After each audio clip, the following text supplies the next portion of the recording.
hay mucho que hablar. Paco también es un muy versado en el tema, un buen periodista sabe en qué lugar está parado, ¿no? Entonces, vamos a empezar, Paco. La primera que es para romper el hielo, que era lo que decía al inicio, ¿no? ¿Por qué hay que leer a Miguel Ángel Asturias en Guatemala?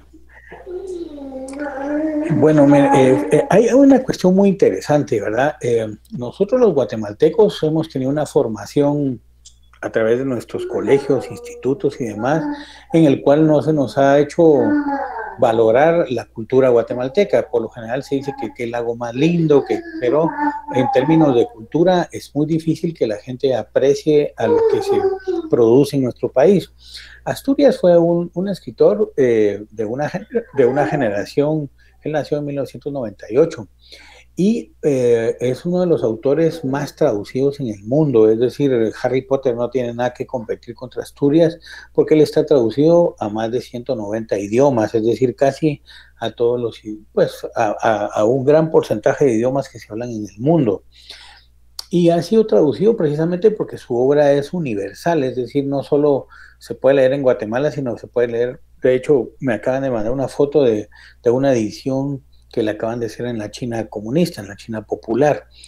¿Por qué lo leería un chino comunista, un escritor guatemalteco? Precisamente porque su obra representa elementos de la cosmovisión maya que no solo son de esta cultura, sino que son de las culturas universales. Y hay que leerlo en Guate porque de alguna otra manera nuestras referencias deben de ser nuestros autores. Ustedes van a Estados Unidos y los gringos leen escritores gringos, los franceses leen franceses, los guatemaltecos leen cubanos, chilenos, otros países, pero poco es el interés que hay porque es a través de la historia que no se nos ha inculcado la idea de esta. Y por otro lado, Asturias creo yo que es un autor que maneja el lenguaje de una manera formidable y cuando le digo maneja el lenguaje no es porque sea un lenguaje de lo más intelectual, sino que es un lenguaje muy pegado a lo que hablamos coloquialmente. Entonces creo que hay que leerlo porque al leerlo él, nosotros mismos vamos a crecer como guatemaltecos y en el caso de ustedes como periodistas, como profesionales. De alguna otra manera, el leer a un autor como él hace que uno crezca no solamente en espíritu, sino a nivel intelectual y a nivel cultural, entre otras cosas. Pero digamos que Asturias nos lo ponen a leer en el colegio, ¿no? Yo recuerdo, a mí en sexto primaria me pusieron el señor presidente. No pasé del capítulo de Cara de Ángel. Y creo no ser el único que le tocó esto, ¿no? O sea, Asturias sí está en el Pensum Nacional Base. Pero, ¿cuál es? ¿Existe un error ahí de por qué no leemos Asturias?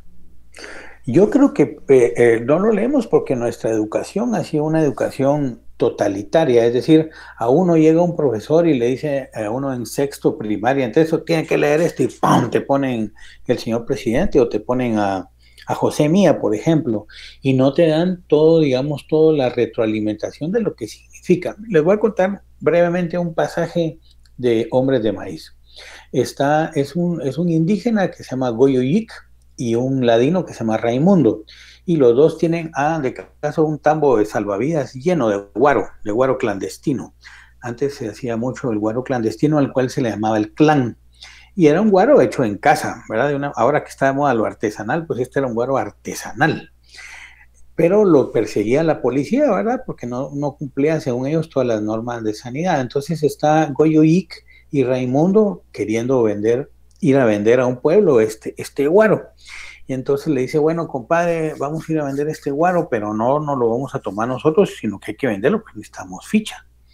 Y entonces se van los dos a través de una montaña y viene Goyo Yik y le dice, mire, dijimos que no nos lo íbamos a tomar, pero yo tengo 3 pesos. Yo lo invito a usted un par de tragos. Entonces le da los 3 pesos y se sirven un par de vasitos. Ya saben ustedes que a los 15, 20 minutos, ahora le dice, el otro le dice, mire, Goyo Yik, ahora yo tengo 3 pesos, ahora yo lo invito a usted un trago. Dijimos que no nos lo íbamos a tomar, pero comprado sí. Saben ustedes que a los 25, 30 minutos se habían puesto una gran paparina que se acabaron casi todo el guaro. Entonces llegaron los federales y los encontraron borrachos a media carretera y se los llevaron presos. Digamos que esto habla de cuestiones del alcoholismo, habla un poco de la idiosincrasia chapina, ¿verdad?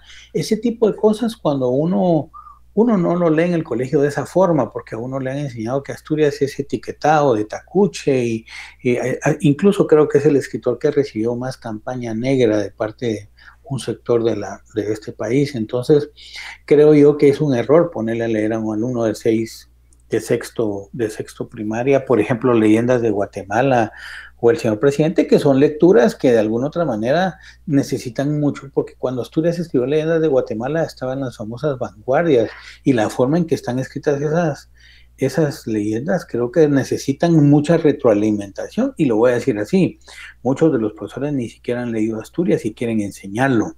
Entonces, al no leerlo y al no comprenderlo, no pueden transmitir, y yo creo que no lo voy a generalizar, pero muchos profesores en los colegios pues leen un pedacito de la obra y a partir del pedacito quieren transmitir y no se puede. Es muy difícil que, con las excepciones del caso, muchos profesores estén preparados precisamente para enseñar a un autor como ese. Entonces no se puede transmitir, digamos, lo sabroso, lo chistoso. Asturias es un sector de un humor muy negro, por eso es que es una literatura guatemalteca. Los chapines somos de un humor muy negro. Aquí puede ser una tragedia y comienza el humor. Antes era por chistes, ahora es memes y todo ese tipo de cosas, pero mantenemos ese humor y la literatura de Asturias está cargada de ese humor. Yo creo que aunque esté en la pensa de estudios, es muy difícil que la gente lo lea porque creo que nos metieron un chip desde chiquitos y eso hace que después nosotros no nos aproximemos a este autor porque ya le tenemos mala onda desde el colegio. Pero, a ver, en lo que mencionas ahora, hablas de una campaña negra, no sé si identifico a esta campaña negra, más allá de lo complicado que puede ser leer Asturias. Esto se refiere a las acusaciones de racismo, supongo. Mira, pues por un lado, Asturias, así como ustedes, espero, hagan su tesis.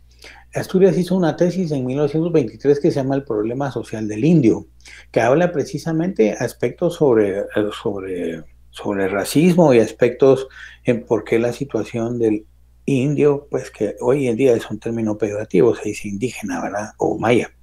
Pero en el tiempo que él escribió eso, que es su tesis de licenciatura, él se graduó, en ese tiempo la Universidad de San Carlos se llamaba la Universidad Manuel Estrada Cabrera, y él se graduó de ahí porque estuvo el tirano prácticamente 20 años, 22 años en el poder, y entonces la U cambió de nombre y le pusieron el nombre a este dictador.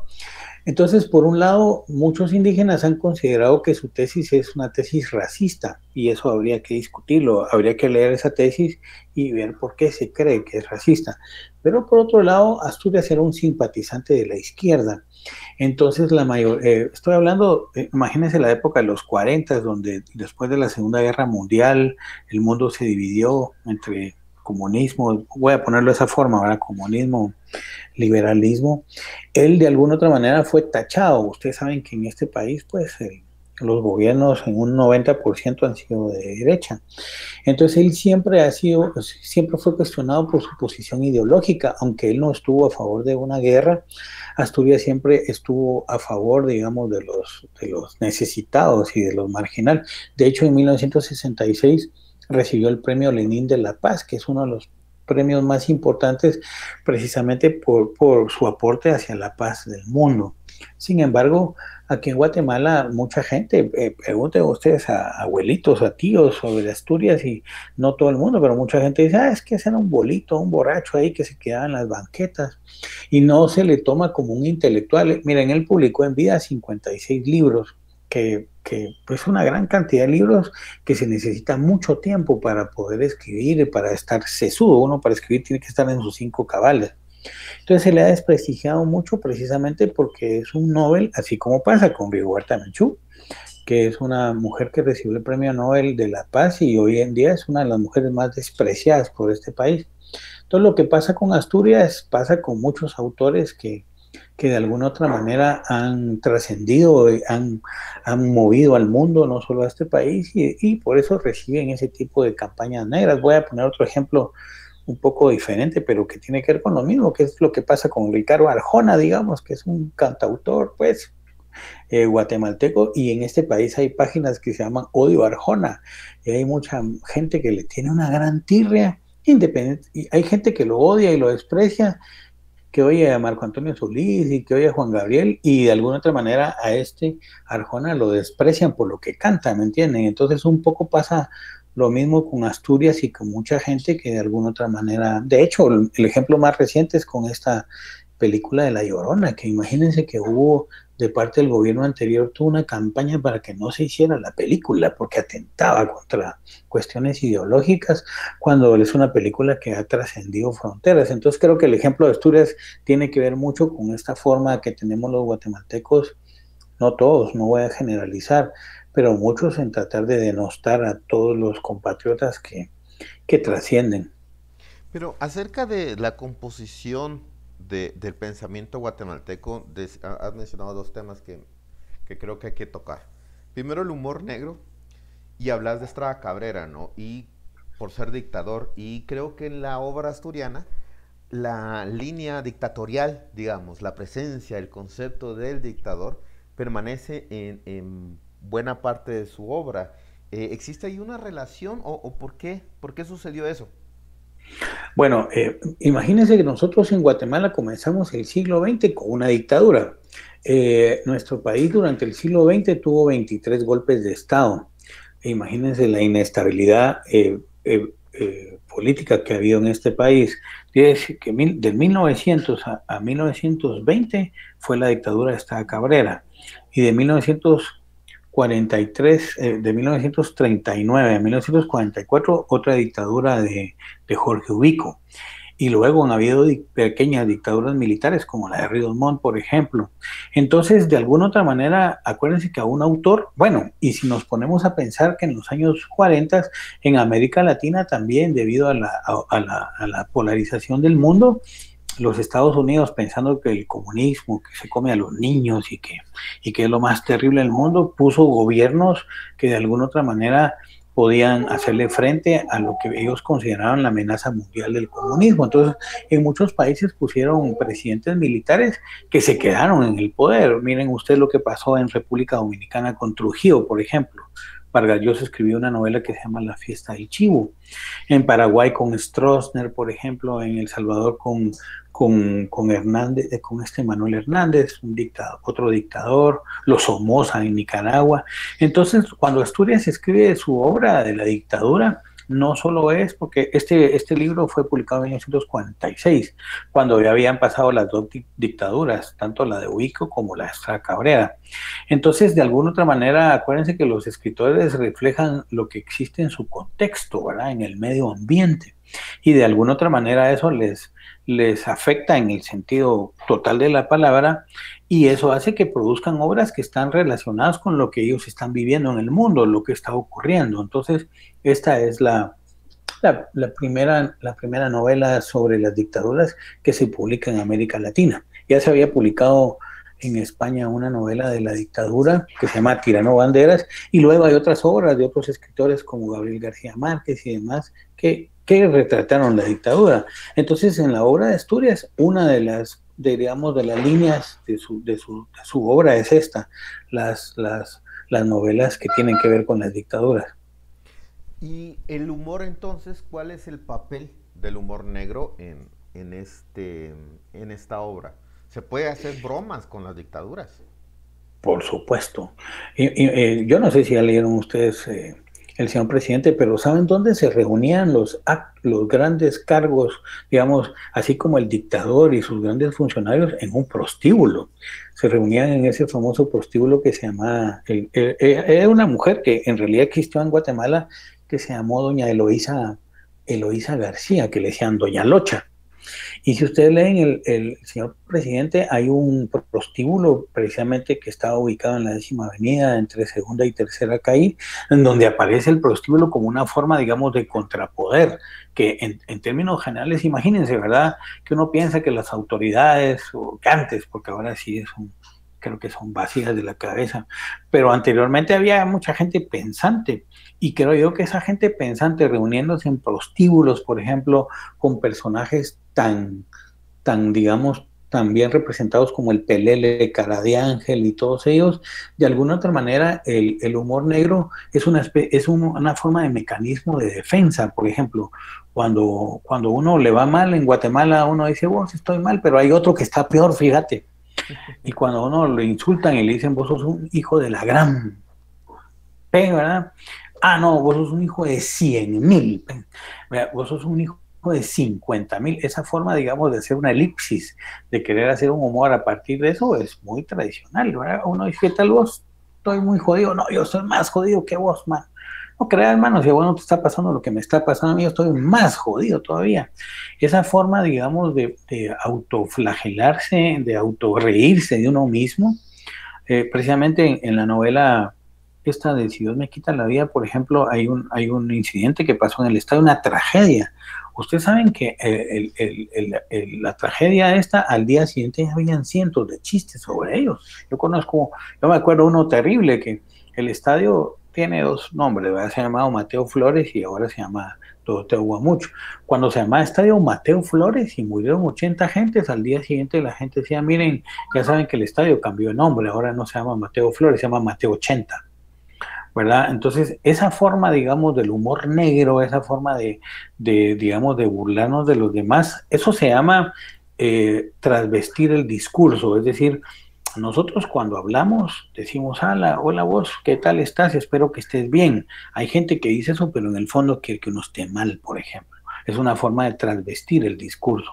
Y otro ejemplo que les puedo poner es cuando una persona tiene un bebé, ¿verdad? Miren, los bebés no son lindos, los bebés son horribles. ¿Verdad? No sé quién se inventó que eran lindos, pero cuando alguien se acerca a un familiar y le dice, mira, qué gordito está tu bebé, no le está diciendo que está gordito, le está diciendo que está bien coche, perdón la palabra que usamos aquí en Guate, ¿verdad? Cerdo, que está con kilos de más. Lo que pasa es que le dice, mira, qué rosadito está tu bebé. Perdón. Es la emoción. Ya me emocioné. Ese bebé sí parece el de Herbert. Entonces nosotros lo que hacemos es vestir el discurso, disfrazarlo, para decirlo de otra forma, y precisamente el humor es eso, ¿verdad? El humor negro es disfrazar el discurso, hay veces como un mecanismo de defensa y hay veces como una forma de desahogarnos, y eso es muy constante en la obra de Asturias. Franco tiene una pregunta, ¿te escuchamos? ¿Me ven ahí? Sí. Sí. Buenos días. Yo tengo una pregunta ahorita con esto que está diciendo el humor, ¿verdad? Y que todo esto que tenía Asturias, ahí yo creo que se van a preguntar varias veces ya, porque ya es una frase famosa que tiene él, esta que, no, en Guatemala se puede vivir ebrio, se puede vivir borracho, y también hay una palabra muy despectiva ahí. Pero ahora esta palabra, con lo que está diciendo usted, ¿verdad? Que eso lo trata él trata como de esconder esas verdades, pero por medio como le digo, de explicaciones no tan, digamos, porque no tan despectivas en este caso. Porque él en sí esa frase, ¿verdad? Porque en Guatemala solo se puede vivir borracho. Ajá. ¿Cuál es el porqué de esa palabra, de esa frase? Ok. Muy bien, contéstalo tú y luego vamos con alguien más de la pregunta. Bueno, miren, les voy a contar el origen y luego les digo cuál es mi interpretación. Asturias fue un tipo que viajó mucho, de hecho fue embajador en varias ocasiones de nuestro país y fue un autor muy querido en términos mundiales. Miren, a ustedes seguramente les gustará el fútbol y les gustará esos equipos ahora que están de moda como el Barça, ¿verdad? Y el Real Madrid. Cuando un jugador de esos llega a un aeropuerto, quitemos la pandemia, ¿verdad? Ustedes saben que la gente se vuelve loca.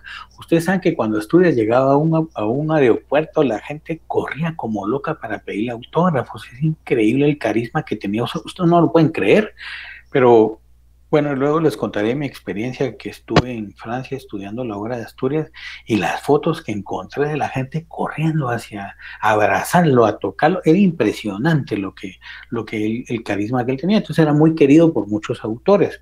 Él conoció a un poeta checo, pero de nacionalidad gringa, que se llama Ezra Pound.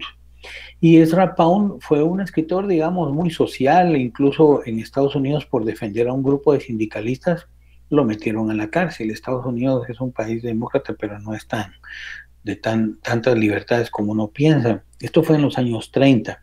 Ezra Pound lo metieron a la cárcel y lo condenaron a 10 años de prisión, pero su abogado consiguió que demostrar que él estaba loco y lo metieron a un manicomio. Entonces estuvo durante 10 años en un manicomio, uno de los escritores más importantes de esa época. Cuando salió del manicomio y escribió, ustedes pueden leer muchas cosas que escribió Ezra Pound, y resulta que él conoció a Asturias, se conocieron en Europa. Y entonces Asturias le dijo, mira, ¿y vos qué pensás de Estados Unidos? Porque él sabía lo que le había ocurrido. Entonces Ezra le contestó, en Estados Unidos es un país donde solo loco se puede vivir, diciendo precisamente que él había estado en un manicomio durante 10 años. Y entonces le dijo, y mira, ¿y qué pensás de Guatemala? Y entonces Asturias le dijo, mira, es un país donde solo loco y borracho se puede vivir. Esa frase la dijo Asturias pensando en que es un país, bueno, perdón, yo creo que todos ustedes serán guatemaltecos y ustedes saben que este país es un país que uno lo ama y lo odia. Es decir, estamos entre amar a Guatemala cuando vemos cuestiones tan hermosas, pero lo odiamos cuando vemos con cuestiones tan terribles como lo es esa muerte que hay de niñas y las violaciones a las mujeres. Ese tipo de cosas uno odia al país y lo odia porque no hay justicia y no hay y hay mucha impunidad contra esos asesinatos. Perdón.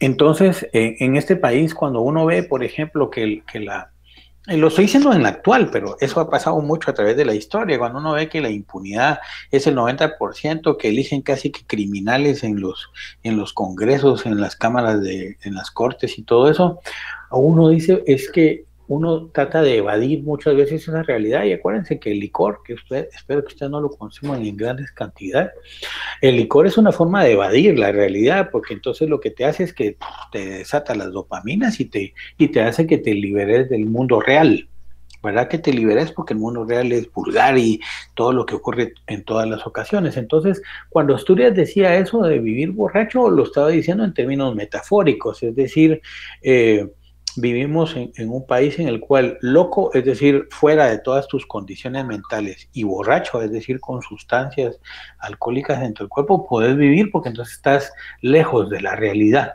Lo que pasa es que mucha gente se lo ha tomado a pie juntillas y dicen, bueno, pues hay que estar borracho para vivir en el país, pero no fue eso, ¿verdad? Lo que él trató de decir, sino que expresar que es un país en el cual es difícil estar uno con sus 5 sentidos cabales, porque así no funciona esta sociedad. Creo que a eso se refería él. Ok, ahora vamos con Pablo, por favor. ¿Qué tal? Buenos días. Yo tengo 2 preguntas. A mí me pasó que yo tuve que leer El Señor Presidente en plan de bachillerato.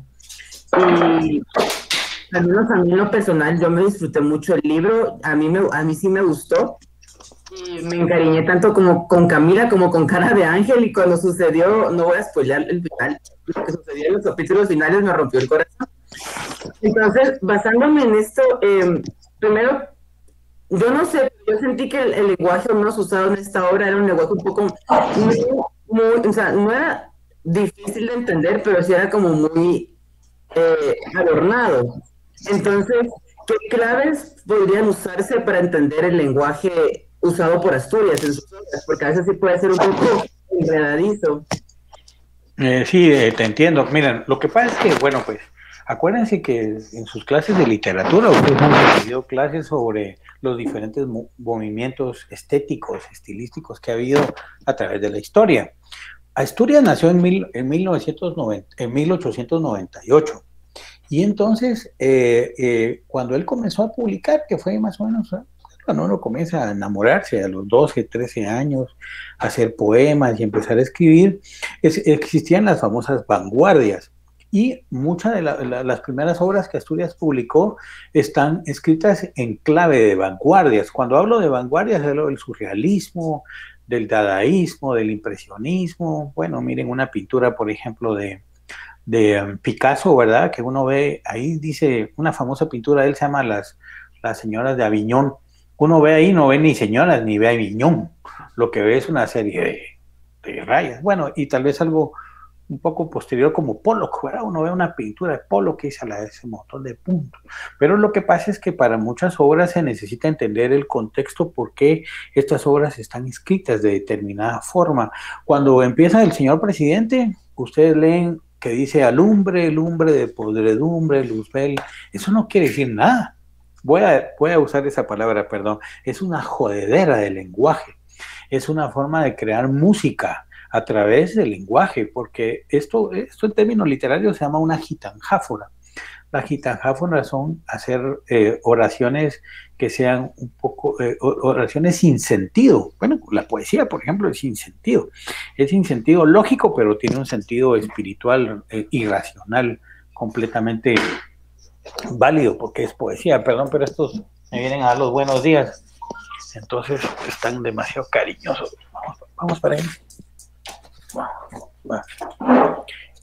Entonces, cuando uno lee precisamente a una obra como las leyendas de Guatemala, por ejemplo, que están escritas en términos de vanguardias, y cuando digo vanguardias es porque los vanguardistas estaban muy influenciados por la obra, por el pensamiento de Freud. Solo pónganse a pensar que los vanguardistas escribían obras bajo estado de vigilia, por ejemplo, ¿verdad? Bueno, uno está así que ya medio se duerme, porque ellos pensaban que escribían bajo algo que se llama el dictado el dictado de la conciencia. Ahorita todos, pero pues están prestando atención en un 90%, pero por otro lado están pensando un montón de cosas. Entonces ellos escribían así, todo lo que, imagínense que yo estoy sentado con ustedes, pero mis chuchos me están molestando, son las 7:30, hoy es jueves, todo eso lo que está pensando uno, todo eso lo escribían estos autores. Entonces, esa clave, por ejemplo, que es lo que falta cuando uno lo ponen a leer leyendas de Guatemala, que es traumático, porque las leyendas de Guatemala están contadas de una forma, digamos, distinta, que uno necesita ciertos elementos para poderse aproximar a su lectura. Entonces, en ese sentido, creo que es importante muchas veces entender ese contexto, esa forma, por qué Asturias utilizaba ese tipo de lenguaje, esa forma de escritura, y era precisamente por los movimientos. Ustedes han escuchado hablar del famoso realismo mágico. Disculpa. Ese realismo mágico, precisamente que García Márquez y compañía pusieron en moda, Asturias lo estaba haciendo en los años 40 aquí en Guatemala. ¿Por qué? Porque el mundo en el cual Asturias creció, que es este mundo en que ustedes también están creciendo, un país con una cultura maya, con una cultura, un país de tradiciones, un país con esa riqueza oral de contar historias. Ahora quizás las historias se cuentan en internet y todo, pero antes a mí me sentaba mi abuelita ¿cómo se llama? En la esquina del patio, y mis primos y todos estábamos escuchando las historias de La Llorona, la Ciguanaba, porque precisamente tenemos toda esa riqueza que no tienen muchos países. Entonces, cuando uno entiende, por ejemplo, la oralidad en Asturias, cuando ustedes leen Asturias se dan cuenta que es como habla un chapín, ¿verdad? Un chapín dice, ¿qué tal vos, mano? ¿Verdad? O uno utiliza el vos con el tú, ¿verdad? Y vos tienes vos que me prestes 20 pesos. Es decir, todo ese tipo de cosas. Él, digamos, era una persona que escuchaba mucho, y esa forma, digamos, que nosotros tenemos de comunicarnos los chapines, que es hablamos de una forma casi cantada. Vayan ustedes unos años de Guatemala y regresan y oyen que el chapín habla de una forma casi muy mexicana, por decirlo de esa forma. Solo le falta la guitarra para hablar. Entonces yo creo que él supo capturar eso, que es lo que hace un escritor, ¿verdad? Ser testigo de esa época y traducir toda esa época en una obra que es básicamente algo parecido mucho a la realidad. Entonces sí existen como muchas formas de alguna otra manera de entender, porque la obra de Asturias, él murió en los 70s, entonces imagínense, durante todos esos años hubo diferentes tipos de movimientos, y de alguna otra manera él estuvo influenciado o él lideró muchos de estos movimientos. Entonces hay que entenderlos precisamente de diferente forma. Y hay veces cuando uno lee un libro, por eso es importante entender, digamos, si el señor presidente se publicó en el 46, uno lee y dice, bueno, ¿qué está pasando en el mundo? La Segunda Guerra Mundial y todo ese tipo de cosas le sirven a uno para comprender de mejor forma un texto. Buenísimo, muchas gracias. ¿Me permite hacer otra pregunta más? Sí, claro. Ok, bueno, como usted nos mencionaba, de que Asturias y su obra son literalmente hijos de su época y de su contexto. Entonces, si nosotros nos queremos ver influenciados por él, ¿qué deberíamos tomar en cuenta? O sea, ¿qué puntos clave podríamos nosotros agarrar de su obra para vernos influenciados por él? En nuestros libros o así.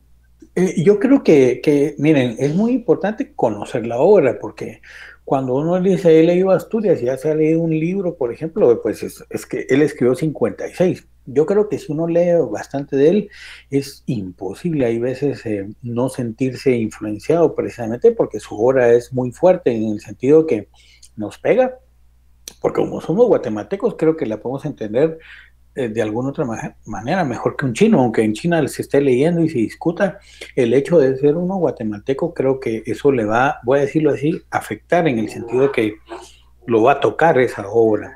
Creo yo, por ejemplo, lo que muy poco se lee de él es su poesía. Y la poesía de Asturias tiene cuestiones. Hay un poema que se llama Es el caso de hablar, por ejemplo, que es una mamá que está esperando a su hijo, ¿verdad? Y entonces llega un hijo con dinero y dice, no, no te levantes, él no es tu hijo. Y otro hombre así todo intelectual dice, no, madre, no, no te levantes, él no es tu hijo, puede ser que no sea tu hijo. Y de alguna otra manera le da a uno toda una lección, por ejemplo, de humildad, ¿verdad? Lo que significa ser humilde, ¿verdad? Entonces, en muchos de los poemas, Asturias también está haciendo referencia a cuestiones universales. Creo que sería, la mayoría de gente ha leído El señor presidente o ha leído unos fragmentos del señor presidente, pero creo que había que leerlo. Miren, él tiene casi todos los géneros: teatro, literatura infantil. Hay un libro de literatura infantil que se llama El hombre que lo tenía todo, todito, todo. También fue un periodista. Ustedes saben que fue el que fundó el primer radioperiódico en Guatemala, que se llamó El Diario del Aire, la Escuela de Comunicación de la USAC. El estudio de grabación donde la gente hace sus prácticas se llama así, en honor a Asturias. Entonces fue, digamos, un escritor de muchos géneros, con unas grandes capacidades en su forma de ser, no solo políticas, sino estéticas. Y entonces creo yo que si uno logra comprender su obra, pues creo que se va a sentir influenciado. Y les voy a decir algo, no le tiene por qué gustar a uno toda su obra. Es decir, los autores no necesariamente nos tienen que gustar, porque a veces eso, pues yo he sido profesor y, profesor, es que eso no nos gusta. Ok, no importa, es que aquí no venimos a que les guste o no. Quieren que les guste algo, van a echarse un su helado de chocolate.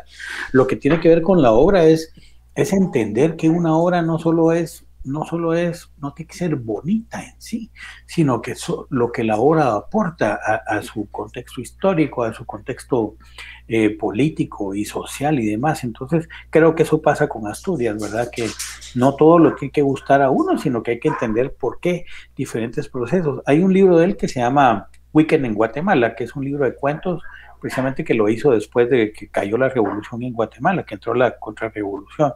Y es un libro sumamente grotesco. Creo que por eso la gente casi no lo lee, porque tiene cuestiones bastante grotescas, pero que no se alejan de la realidad de lo que ocurre en nuestro país, de la realidad nuestra. Entonces yo creo que leyendo una buena parte de la obra, yo creo que uno puede sentirse influenciado y tocado por él. Muchas gracias. Ahora, Paco, acerca de la universalidad de Asturias y Guatemala, me entra la inquietud acerca de, pues bueno, ha pasado, ¿qué? Casi un poco más de 50 años desde que Asturias murió. Hablamos de una obra universal y se puede encontrar a la Guatemala actual en temas políticos, que también Asturias habló de política en sus libros. ¿Se puede encontrar a la Guatemala actual en los libros de Asturias? Sí, creo que Asturias es muy, muy actual y que se haber adelantado a su obra, porque cuando uno lee mucho de lo que ocurre en sus libros, cabal está pasando ahora. Por ejemplo, pues el señor presidente es clásico. Miren toda la confusión, el caos político que hay en este país, porque no solamente se trata de la dictadura, se trata del poder totalitario, ¿verdad? De lo que significa que exista un caos en un gobierno. Creo que si él hubiera muy bien podido haber narrado lo que está ocurriendo con estos últimos dos presidentes, por ejemplo, ¿verdad? Que a pesar de que su coeficiente intelectual es de los más bajos de la historia, tienen un poder absoluto, digamos, es decir, el poder está cooptado en este país. Entonces, cuando uno lee El señor presidente, esa metáfora del poder es básicamente eso, ¿verdad? Cómo a través desde una silla presidencial se puede tener el poder absoluto de un país. No necesariamente tiene que ser una dictadura, pero de alguna otra manera el poder que se ejerce a partir de un presidente, de un líder de una nación, es increíble, digamos, cómo, por ejemplo, está de manifiesto en el señor presidente. Cuando uno entiende, por ejemplo, la cosmovisión maya, que en realidad ha sido poco estudiada, hasta incluso todavía se están encontrando ciertos sitios arqueológicos y todavía no se puede comprender porque la cultura maya es sumamente profunda. Solo imagínense ustedes que ni siquiera los egipcios, ni los aztecas, ni los incas tenían una escritura como la tuvieron los mayas, tenían libros. Es decir, esa profundidad, por ejemplo, que Asturias la trató de alcanzar en muchas de sus obras, de alguna otra manera está vigente hoy en día, porque es una cultura de la cual muchos de nosotros somos descendientes y que de alguna otra manera inventaron el cero, pues. Saben ustedes que hace unos años fui a presentar mi libro a México, su país muy rico, ¿verdad? Pero en la presentación del libro, un mexicano me dice, y lo voy a decir con esas palabras, me dice, oye, pinche guatemalteco, ¿tú qué vienes a México a enseñar un libro si ustedes los guatemaltecos no tienen cultura? Y eso fue delante de periodistas y cámaras de televisión. Yo le dije, oye, pinche mexicano, le dije, mientras tus antepasados se comían los unos a los otros, los mayas inventaban el cero. Así que no me estés hablando a mí de cultura. Es decir, esa cultura que tenemos nosotros ancestral, solo imagínense el sistema vigesimal, entre otras cosas que seguramente ustedes ya saben. Asturias de alguna otra manera lo logró plasmar para que la gente entendiera toda esa riqueza que tuvo la cultura maya. Y me voy a referir a una novela que a mí es la favorita de Asturias, que se llama Mulata de Tal, no sé si la conocen. Mulata de Tal comienza con un chavo que se llama Celestino García, que se va a una feria y se va con la bragueta abajo, enseñando ahí todas sus vergüenzas. Y la novela se trata de que toda la gente empieza a ver a este chavo con todos sus miembros de fuera y todo el rechazo, pero a la vez cómo se va convirtiendo en un héroe porque anda con la bragueta para abajo y todo lo que significa hacer un pacto con el día. Es una cosa súper genial de todas las tradiciones y todas, digamos, las cuestiones que existen. No tiene que ser todo heroico, también hay cuestiones vulgares y que trascienden los discursos sociales, pero que están captadas en mucha parte de su obra. Entonces, creo yo que lo hace vigente. Lo que no es vigente es que la gente no lo lea precisamente porque no hay pocas editoriales que lo reeditan, hay pocas librerías que hacen. Aquí deberían de haber todos los años, ¿cómo se llama? Maratones para leer Asturias. Miren, cuando es el día del Quijote, todo el mundo se pone a leer el Quijote. ¿Por qué no se hacen aquí maratones? ¿Por qué no se hacen películas, por ejemplo? Si las películas son un buen referente, si hicieran películas de Hombres de Maíz, cómics y todo eso, estoy seguro que la población lo podría leer más. La obra es vigente, lo que a veces no es vigente es que la gente lo ha dejado de leer. Hace un momento hablabas sobre que estudiaste Asturias en Francia. Recuerdo que fue un viaje como de un año, una cosa así, para conocer la obra de Asturias y su paso por Francia, ¿no? Incluso recuerdo que iba a haber un tour por los lugares asturianos, una cosa así, no sé si nos puedes contar eso. Sí, cómo no, me dieron una beca para irme a Francia, precisamente, miren, cuando Asturias estuvo embajador en los años 60 en Francia, y fue precisamente ahí donde cuando él estaba ahí, que recibió el premio Nobel. Resulta que él, todos los manuscritos que él escribió, todas sus cartas, decidió donarlos a la Biblioteca Nacional de París, que es una biblioteca... seguramente han estado por ahí o se han ido de shopping a París algún fin de año, pero imagínense que la biblioteca son el edificio de finanzas, ¿verdad? En una cuadra hay 4 edificios en forma de libro, y entonces esa es la biblioteca, tiene más de 100 millones de libros, es una cosa extraordinaria, y resulta que aparte tiene una biblioteca solo para manuscritos, es decir, la gente que escribió todas sus cosas a mano. Y entonces Asturias donó alrededor de 10,000 manuscritos a esta rama de la biblioteca que se llama la Biblioteca Richelieu. y donde hay 26 millones de manuscritos. Ahí ustedes pueden ver manuscritos de Marx, de la Edad Media, de, qué sé yo, del Mío Cid, los originales. Entonces, él lo decidió donar ahí precisamente porque es un lugar donde muchos investigadores, mucha gente va a visitar y va a estudiar esto. Yo tuve pues el honor de recibir esa beca y me fui a ¿cómo se llama? A ver todos estos manuscritos y a tratarlo de entender, porque además tenía una letra malísima. Pero lo interesante es que en todos estos manuscritos, Asturias plasmó cómo iba escribiendo sus obras, cómo él iba, qué estaba leyendo al momento que estaba escribiendo determinado libro, y saben que también era dibujante Asturias, era un tipo que dibujaba primero sus personajes y luego los escribía. Es una cosa genial. Por ejemplo, cartas, ¿verdad? Cartas que se escribía con Pablo Neruda. Ellos tuvieron una gran amistad, los dos premios Nobel de literatura. Pero antes de que recibieran el premio, los dos se querían tanto que los dos se decían de apodo Chompipes. Ustedes saben que tenía la nariz, Asturias parecía, de hecho a Asturias le decían de apodo Chompipón. Y ese apodo de Chompipón viene porque Pablo Neruda le decía Chompipe y él le decía Chompipe a Neruda, y si ustedes ven las cartas que tenía con Kafka, con Carpentier, donde todo el mundo lo quería de una forma increíble, ¿verdad? Y él en pedacitos de, por ejemplo, está en un hotel y en el pedacito de la servilleta escribía un pedazo del señor presidente el otro día, entonces todos esos materiales están ahí, pero también ahí está la medalla del premio Nobel de literatura. Entonces, por ejemplo, miren, cuando yo iba a esa biblioteca, que era todo un trámite, ¿verdad? Imagínense, yo decía, vengo de Guatemala, sí, pero tiene que hacer cola. Sí, pero yo tengo carnet de investigador. Tenía que llegar a las 10, de 10 a 8 de la noche, trabajaba ahí todos los días. Si llegaba a las 10:15, tenía que esperar 2 horas para que una mesa estuviera vacía. Entonces había gente de Egipto, de todo el mundo, investigando precisamente manuscritos. Y entonces te daban guantes, todo para pedirte las hojas, te dan una alfombra ahí para que pusieras todo en una alfombra, una cosa, pero para que todo estuviera sumamente conservado. Por eso entiendo yo que él donó ahí, si estuvieran aquí en Guatemala, ya el humo de las camionetas, como pasa en el archivo de Centroamérica, hubiera arrasado con esos documentos. O se los hubieran fumado o se los hubieran robado. Entonces creo que ahí están salvaguardados. Pero quería decirles que el día que, por ejemplo, me pasaron la medalla, que la agarré y dije, ustedes saben, pues un escritor tiene como meta ser premio Nobel también, pues. Entonces, primero me dio una envidia de lo más sano que pudo haber, tener esa medalla ahí y decir, bueno, mire, un compatriota que nació ahí en la zona 2, ahí a la par del Cerrito del Carmen, una persona como nosotros que fue escuela, que fue instituto, que fue a la U, pues alcanzó el premio más importante de la literatura universal. Es decir, no, él no era un superdotado de lo que era un lector y era alguien que quería contar sus historias.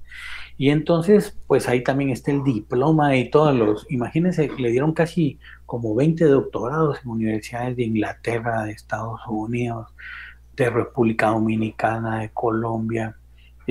Yo tengo una presentación, pero tal vez por tiempo para la próxima, y si quieren este mismo, perdón, de este mismo semestre, yo les puedo dar un día una presentación que durará unos 20-25 minutos, porque tomamos fotos de muchas de esas cosas y con mucho gusto se las compartiré. Es algo un poquito más extenso, pero con mucho gusto. Y cuando yo platicaba con la gente de la biblioteca que me decían de Guatemala, Asturias, me decían Asturias, es increíble, ¿verdad? Como en otros países pues todavía está vigente. Entonces, pues a mí me estoy trabajando para publicar un par de libros precisamente cómo Asturias concebía sus obras, porque en cada página habían unos 10 tachones de diferentes bolígrafos, porque era bien exigente para escribir sus obras.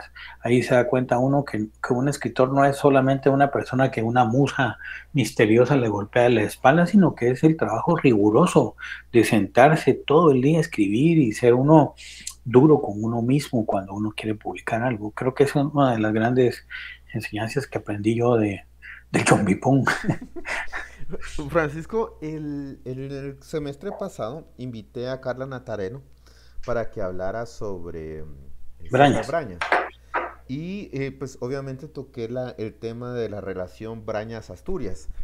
quisiera que te extendieras un poco en ese tema de la relación de que Brañas y Asturias tenían, porque al final Asturias no estaba solo, diré yo, como intelectual en Guatemala.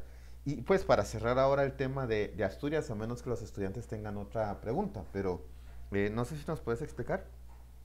Es que fíjense que él perteneció a esta generación, se le llama generación del 20, aquí en Guatemala están divididas las generaciones, pero él tuvo un grupo de amigos intelectuales, por ejemplo, como Augusto Monterroso, como Brañas, que Brañas es un gran poeta guatemalteco, y quiero mencionarles también mi abuelo, que se llamó, yo me llamo igual que él era el original, Francisco Méndez. Todos ellos tenían en común que trabajaban en un periódico muy importante, que si quieren hacer su tesis, por ejemplo, sobre el diario Imparcial, sería genial. El Imparcial fue un periódico muy importante en la década de los 20, 30 hasta los años 70, y sobre todo tenía una página cultural, que esta página cultural la hacía Cardosa y Aragón, la hacía David Vela, César Brañas, mi abuelo, y una serie de autores importantísimos que le daban oportunidad de publicar a muchos autores.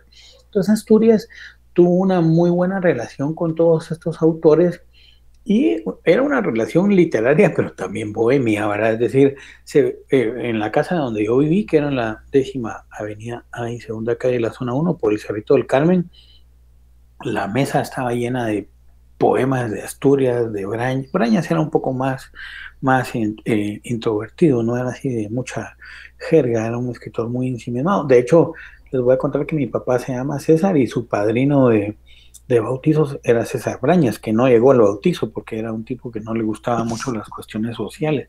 Entonces sí tenían, digamos, una relación muy estrecha en cuanto al compartir. Es decir, yo estoy escribiendo un poema y se lo leo a Asturias, se lo leo a Brañas. Era una cosa de mucha retroalimentación, y trabajaron juntos en diferentes proyectos y revistas, como la revista de Guatemala, que se llamó en los años 60. Entonces creo yo que ese enriquecimiento entre artistas fue muy importante en esa época, y yo creo que incluso con otros autores como el famoso, que es doctor también, que se llama el Sordo Bernoya, que con ellos incluso Asturias tuvo que ver con la Chabela, con este famoso himno de la Universidad de San Carlos de la huelga de todos los dolores. Entonces él de alguna otra manera estaba muy involucrado en muchos proyectos culturales, y entre ellos pues esa relación con Brañas.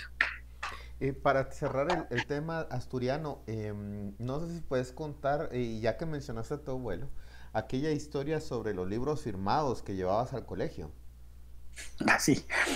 Sí, lo que pasa es que en mi caso, pues como yo llevo el nombre de mi abuelo murió de leucemia de 52 años, muy joven, yo no había nacido, pero cuando yo nací, pues era el nieto mayor, me pusieron los anteojos y dijeron, este se llama Francisco. Entonces yo me aproveché mucho tiempo de su nombre, porque imagínense, mi abuelo, siendo amigo de todos ellos, bueno, Neruda estuvo un tiempo aquí en Guatemala, de hecho les voy a contar esta historia.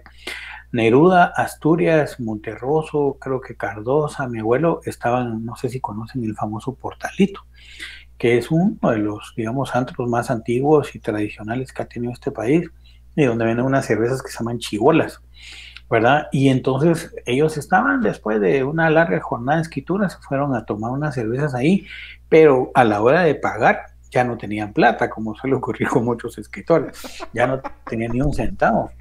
Entonces, creo que fue Monterroso el que dijo, mira, aquí tengo mi reloj, y le aceptaron el reloj y todavía pidieron otras tantas, pero al final de cuentas se quedaron y dijeron que si no pagaban iban a llamar a la policía, aunque eran escritores laureados y todo, y al final mandaron a llamar a otro escritor guatemalteco, que ahorita me voy a acordar cómo se llama, Quique Noriega, pero el papá, ¿verdad? El original. Lo mandaron a llamar y él llegó y pagó la cuenta. Digamos que esa amistad, digamos, entrañable, de alguna otra manera tuvo muchas fortalezas, y entonces en mi casa, donde yo crecí, habían libros firmados por Neruda, por Juan Ibarburu para mi abuelo, pero yo en el colegio les llevaba los libros firmados a mis compañeros del colegio, les decía, mira lo que me acaba de mandar Pablo Neruda, entonces decía para Francisco Méndez, y ni modo, en el colegio no ya sabía quién era Neruda.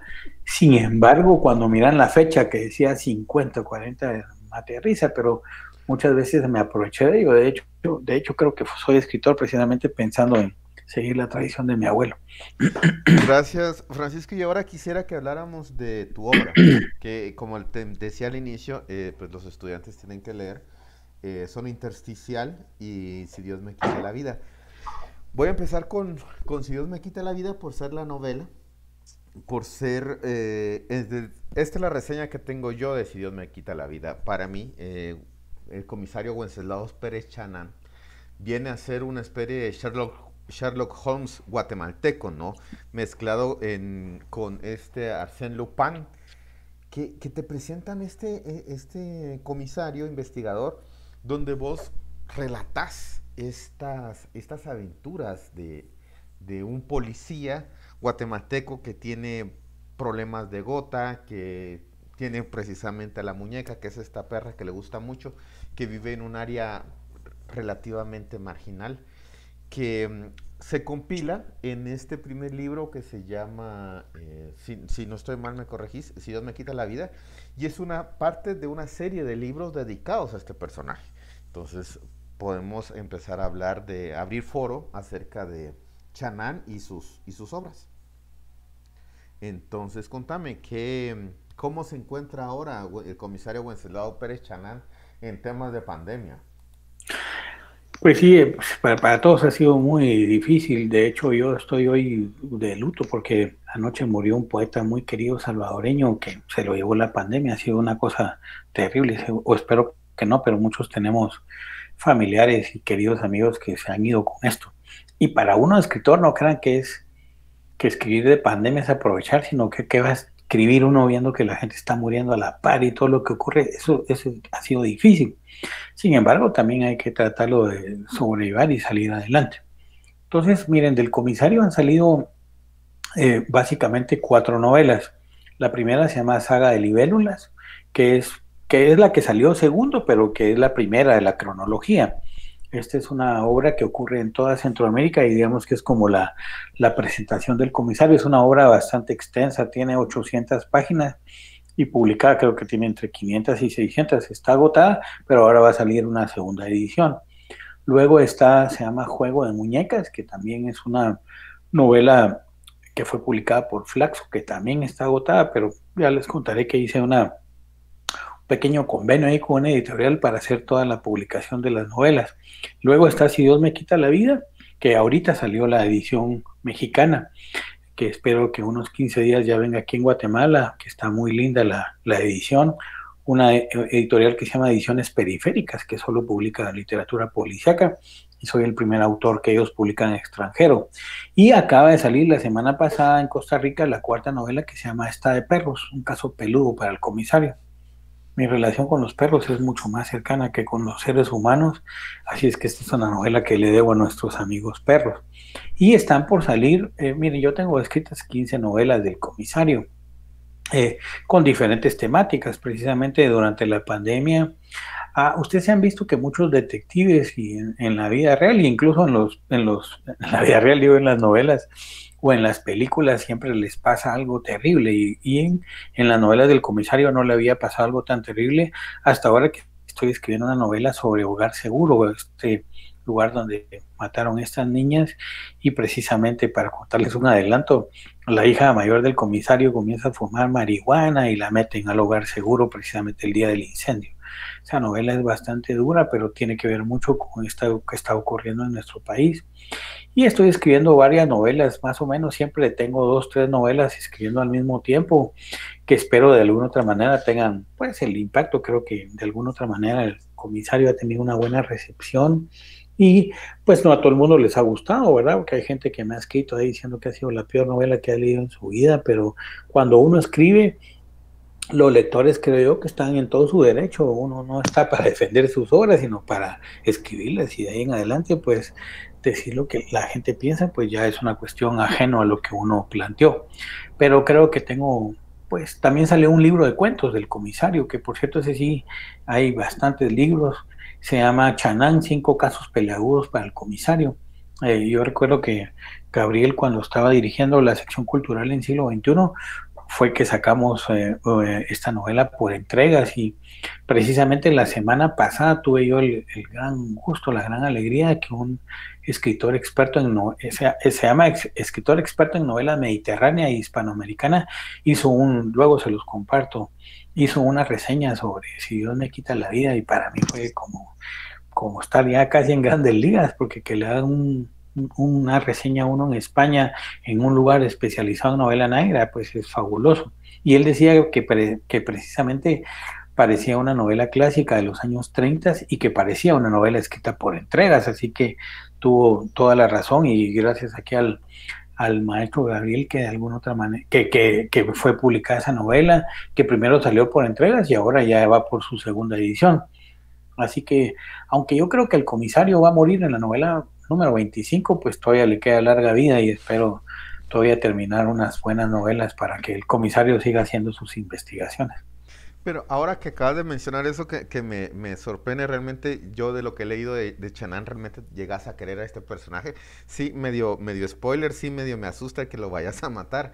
Pero al decir novela 25 encuentro un paralelismo ahí con James Bond y Fleming, ¿no? Porque también de Bond hay 25 horas. ¿Hay alguna relación ahí o 25 fue porque así fue? Pues ojalá hubiera, pero la idea es que estas 25 pues podrían abarcar, digamos, todos los... Pues Chanán crece y se va poniendo viejo y de alguna otra manera tiene que retirarse o morir, como pasa con muchos policías en Guatemala, ¿verdad? Que lamentablemente pues aquí en Guate la policía es corrupta, pero hay policías que han muerto aquí en Guate cumpliendo con su deber. Entonces creo que también los ciclos, aunque yo ahorita lo he dicho 25, pues de alguna otra manera ya tengo otros dos detectives que me encantaría también tener no puedo escribir de ellos hasta que Chanán ya no esté. Entonces creo que como yo todavía tengo, pues creo yo unos años para seguir escribiendo, de alguna otra manera pienso hacer otro ciclo ahí, como ha pasado con algunos escritores que tienen, como Agatha Christie, por ejemplo, que tenía 2, 3 diferentes detectives. Esa es un poco mi idea. Pero decir 25 suena como una obra prolífica, ¿no? Decir, tengo dos novelas, ¿dónde encontrás el tiempo para escribir, ¿no? Y esa, no, me voy a poner romántico, esa musa inspiradora que te permite escribir tanto. Bueno, hay que estar desempleado uno para poder escribir bastante. Creo yo que yo siempre he encontrado espacio. Miren, antes yo daba 5 clases en la Landívar, 3 en la Marro, 2 en la del Valle. Entonces mi única hora que tenía para escribir era de 1 a 3 de la mañana, por mis hijos, de mis perros y todo eso. Ahora pues tengo mucho más tiempo para escribir porque no estoy solo dando una clase en El Salvador y hago alguno que otro trabajo, entonces tengo mucho más tiempo. Y yo creo que hay que chatear menos, hay que ver menos televisión y leer y escribir más. Yo estuve estudiando un doctorado en Costa Rica y una maestría, y me había ido a estudiar precisamente porque yo necesitaba escribir. El periodismo es un trabajo casi de 27 por 24 horas todos los días, pues de 30 por 24 todos los días, ¿verdad? Es un trabajo que lo absorbe uno y es fascinante, pero no me daba tiempo para escribir. Entonces yo siempre he tratado de encontrar los momentos especiales y dedicarle a ese tiempo. Ahora le dedico más tiempo al comisario. Entonces sí tengo, digamos, pienso yo que una persona, si quiere escribir, tiene que escribir y leer y escribir y vivir mucho. Entonces creo yo que eso me ha hecho, yo no soy muy disciplinado para otras cosas, pero para escribir sí soy disciplinado. Entonces sí tengo una forma, un método de escribir. Si no puedo 2, 3 horas, pues 1 hora, pero que sea específica. Pero cuando tengo 4 horas, pues 4 horas, y cuando tengo 8, pues fíjense que cuando estaba estudiando en Costa Rica, hubo una vez que no salí en 45 días de mi casa porque era en tiempo de vacaciones. Terminó la U y pasé casi finales de octubre y todo noviembre metido escribiendo esta novela de Saga de Libélulas. Solo pedía comida o me traían cosas del mercado y no salí para nada porque tenía que escribir. Y hay veces, creo que por ejemplo en ese sentido la pandemia a mí no me ha afectado, en el sentido de que estoy en cuarentena, pero estoy contento porque puedo escribir de esa forma. Creo que eso es todo, hay que escribir y no todo lo que uno escribe se publica, pero hay que hacerlo, porque me ha pasado con mucha gente que me dice, mira, ¿puedes leer mi novela? Bueno, pero eso que la termine. Entonces que la gente, o hay veces que leer mis cuentos, sí, pero es que no los he escrito todavía, entonces que lo que hay que hacer es escribir, pues creo que eso es un poco lo que he hecho yo, escribir. Ruth, tiene una pregunta, ¿te escuchamos? Sí, buenos días. No sé si ya Buenos días. ya. Se escucha. Yo tengo una pregunta de primero, ¿cuándo fue que empezó a escribir? Y de segundo, ¿qué fue lo que lo llevó a publicar su primera obra? Ok, muchas gracias, Ruth. Yo empecé a escribir más o menos a los 17 años. La influencia que había tenido con el nombre de mi abuelo me había hecho comenzar a leer muchos de sus cuentos, a leer mucho, pero en ese tiempo yo también era deportista, como lo comentó hace un rato Gabriel, era seleccionado a tenis de mesa, más conocido como ping pong, y entonces el deporte a mí, en realidad, ustedes saben que el deporte es de mucha disciplina, es decir, tenés que correr, tenés que hacer ejercicio todos los días y prepararte, tenés que tener un poco de talento, digamos, y tener que tener, y debes de tener un espíritu competitivo y técnica. Y creo que lo mismo pasa con la literatura. Si querés escribir, tenés que sentarte, tenés que aprender técnica, leer a los grandes autores, leer cuentistas fabulosos, novelistas, para aprender de ellos. Entonces yo empecé a escribir como a los 17 años, pero eran cuentos de deportistas que nunca publiqué. Entonces le empecé a sentir amor hacia el hecho de sentarme y escribir, y desde esa fecha no lo he dejado. Mi primer libro que publiqué se llamó Graga y otros cuentos. Yo tenía aproximadamente 28 años, hice estos 8 cuentos, que eran 8 porque era un homenaje a Cortázar, que Cortázar siempre publicaba 8 cuentos en muchos de sus libros. Yo quería hacer un homenaje a Cortázar, y como suele ocurrir mucho con uno con sus primeros libros, porque como nadie lo conoce, pues yo me lo autopubliqué, y se llama Graga y otros cuentos. A partir de ahí, pues mucha gente lo leyó, algún apoyo de escritores de otros países y todo, y por ahí tengo mi cuento que se llama Morgan, que ese cuento de alguna otra manera me abrió mucho las puertas, salió publicado en otros países, y a pesar de que ser un cuento bastante grueso y contracultural y todo, pues es un cuento del cual yo aprecio mucho. Entonces eso creo que de alguna otra manera me hizo a mí tener porque miren, también lleva el nombre de otro escritor, es difícil. Por ejemplo, imagínense, yo me llamo Miguel Ángel Asturias, JR, a la que horrible, qué terrible llevar un gran peso atrás. Entonces, cuando yo me decidí ponerme Francisco Alejandro para diferenciar de mi abuelo, mucha gente me decía, no, es que vos, porque lucís con tuve una serie de digamos, una contrarrecepción de lo mío, porque la gente pensaba que estaba, pero hoy en día, pues afortunadamente he logrado despojarme de todo lo que significó venir de una familia de escritores y todo, para tener yo mi propia voz, y eso es lo que he estado buscando conforme voy publicando. Creo que uno debe ser necio o testarudo, creer en lo que uno hace, porque yo me encontré con mucha gente que me decía, ay no, eso que escribís es espantoso, eso no es literatura. Por ahí andan todavía unas doñitas publicando poesía que me decían, uy no, eso que usted hace es terrible, eso no lo voy a publicar nunca, eso no es. Pero hay que creer en uno mismo y tener esa testadurez de decir, bueno, lo voy a hacer. Y entonces, por eso es que lo he hecho. Y lo seguiré haciendo, digo yo. Muchas gracias. Sofía Mayen, ¿te escuchamos?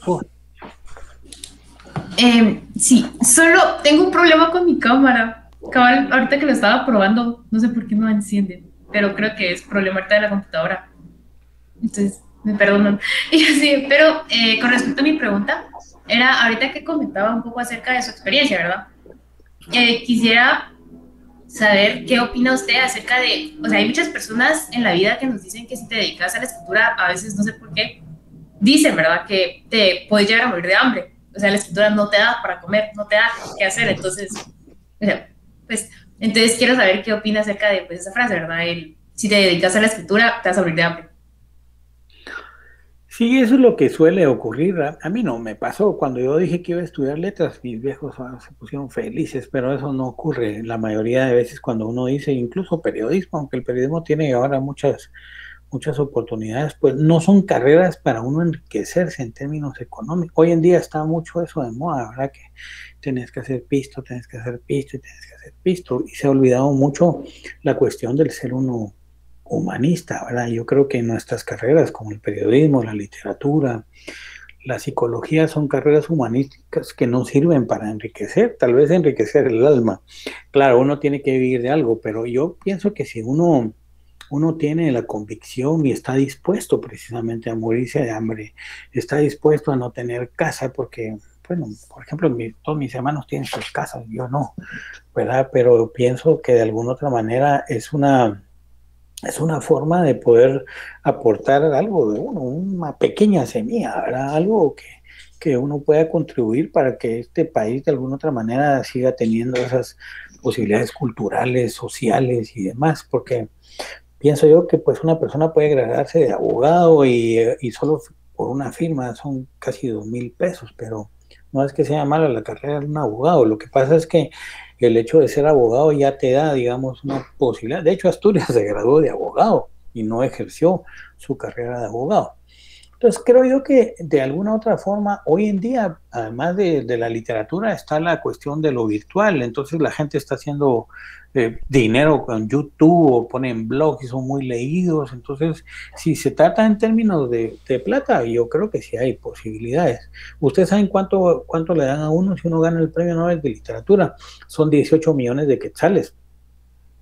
Es decir, que si a uno le dan el premio de literatura ya no sigue escribiendo. De hecho, a muchos autores les ha pasado que después de recibir el Nobel no han escrito, digamos, una gran obra como antes, porque imagínense tener toda esa gran cantidad de plata. El premio nacional que me dieron a mí de literatura es de 50,000 quetzales, pero bueno, es una cuestión que de alguna otra manera es una convicción. Es difícil, pero yo pienso que si uno tiene esa convicción hay que hacerlo, aunque le digan a uno que se va a morir de hambre, porque igual te puedes graduar de médico y te morir de hambre si no te dan trabajo en algún hospital.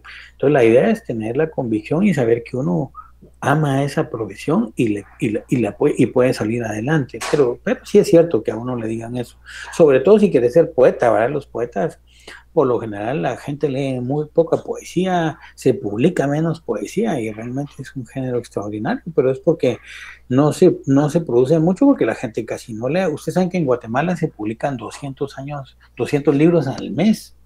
Es súper poco, pero es mucho porque la gente no lee en este país. En Costa Rica, que es un país chiquitito, se publican 500 libros al mes y en Estados Unidos se publica 1,000,000 de libros al mes. Pero lo que pasa es que la gente lee. Entonces los autores pueden tener posibilidades de vivir de sus obras. Aquí es muy difícil. Pablo.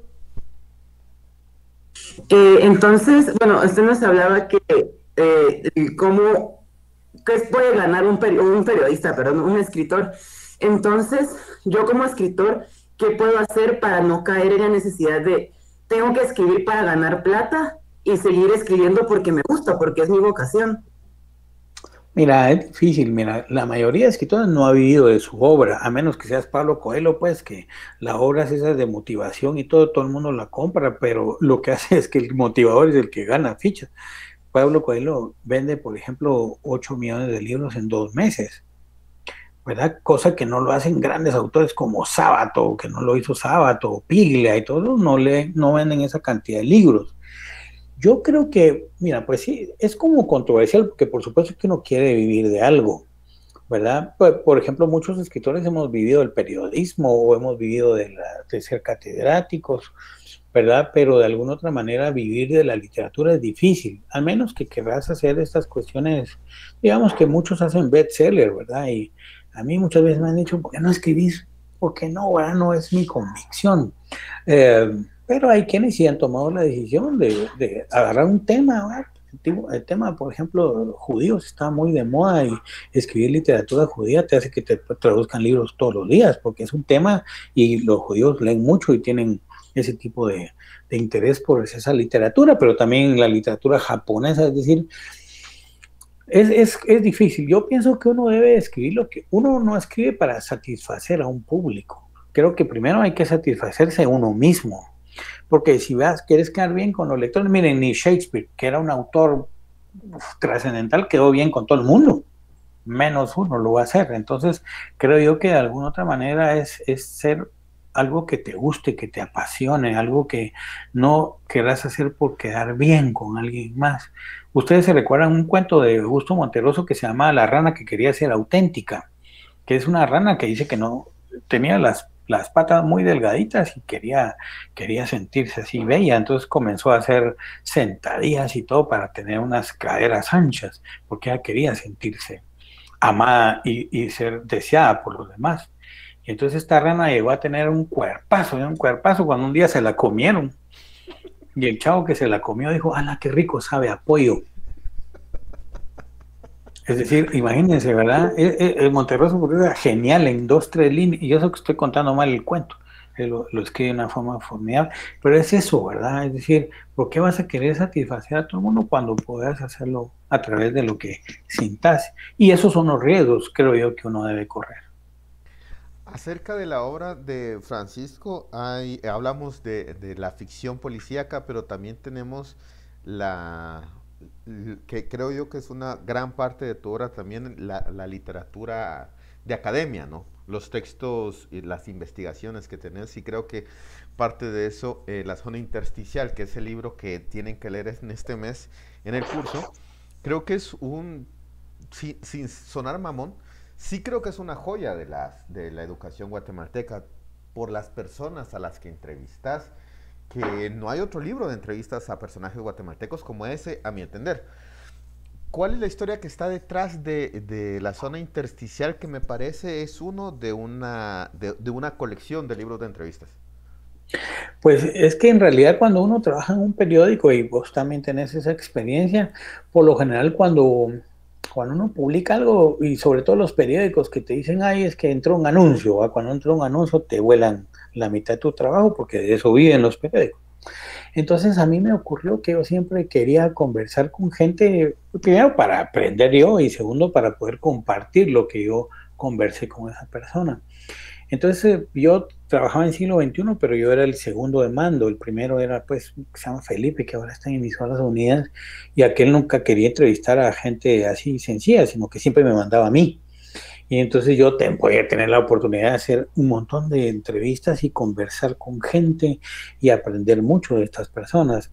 A lo largo de mi carrera como reportero, me di cuenta que todas esas conversaciones solo habían salido fragmentos. Y entonces yo desde hace muchos años planteaba la idea de poder publicar esas entrevistas completas. Entonces estuve a tocar puertas con un montón de lados que no encontré, digamos, esa respuesta hasta que finalmente en la Fundación País lo hicieron, pero mi idea era esa. De hecho, ahora que lo mencionas, este es el primer tomo. Si se dan cuenta, disculpe, si se dan cuenta, pues hay 17 maestros y maestras importantísimas, pero no pude publicar a los demás. Entonces hay un tomo segundo que estoy trabajando que son con personajes internacionales. Seguramente han oído a Sting, ¿verdad? Para usted ya será un viejito Sting, pero es un rockero pues muy importante de un grupo que se llama Police, al cual puedo entrevistar. De ahí algunos autores, cantautores de la nueva trova, que ya no es tan nueva, ¿verdad? La nueva trova cubana. Por ejemplo, entrevisté a los tres digamos, líderes guerrilleros en la época de Police es un gran grupo. Por eso acá además Maná me parece una mala copia de Police. Y no sé, estoy indignado que lo hayan metido en ese rompantó, porque me parece que no es rock, es una cosa. Bueno, pero de eso podemos hablar otro día.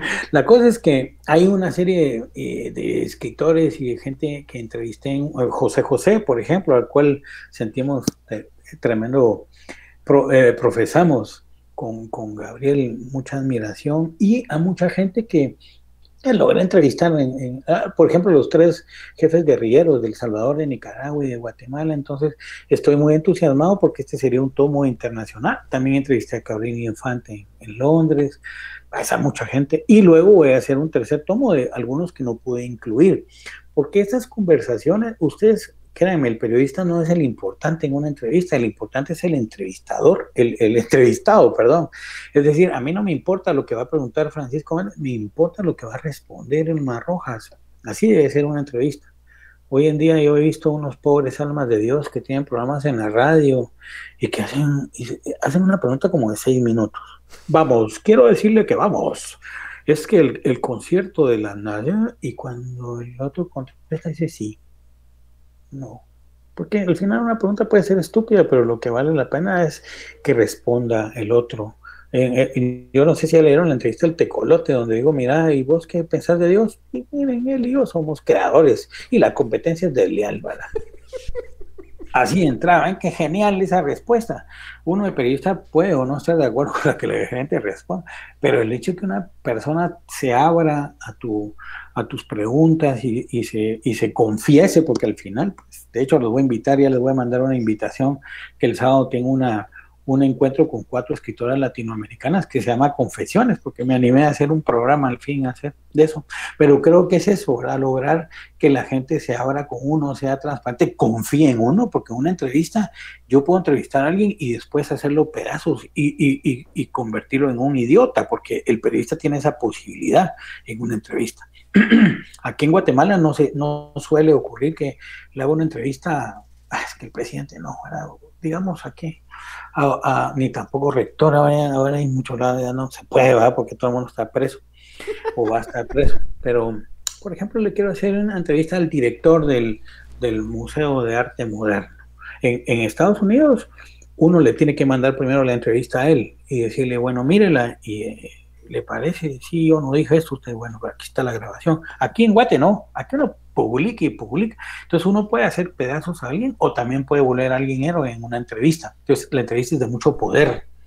Es un poder que uno tiene como entrevistador, como periodista, poder hacer a alguien grande o humillarlo. Entonces creo yo que el hecho que estas personas hablen de su vida como autores, que transmitan parte de la experiencia de ser creadores es importante, ¿verdad?